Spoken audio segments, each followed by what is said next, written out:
Okay guys, let's do an energy check para sa may mga sun, moon, at rising na Virgo. So kung bago ka, subscribe, like, and share.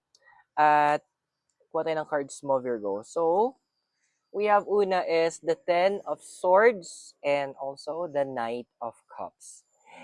My dear, medyo hindi sa lahat ng oras is kailangan natin maging mabait.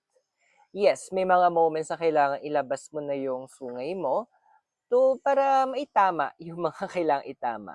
Kasi yung sabi na, may kasabihan na kung hindi makuha sa santong dasalan, idaan mo na sa santong bugbugan.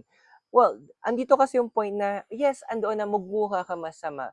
Pero kasi minsan, may kasabihan nga din na, minsan, para maabot mo ang liwanag, kailangan mong dumaan sa dilim.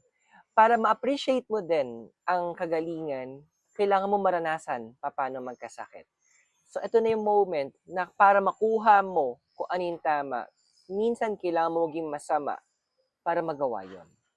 But, ito yung pala ng card sa'yo, do it still out of love, out of respect. Not just for the person, but especially sa sarili mo. So, I hope nakatulong yung readings. Those are for guidance purposes.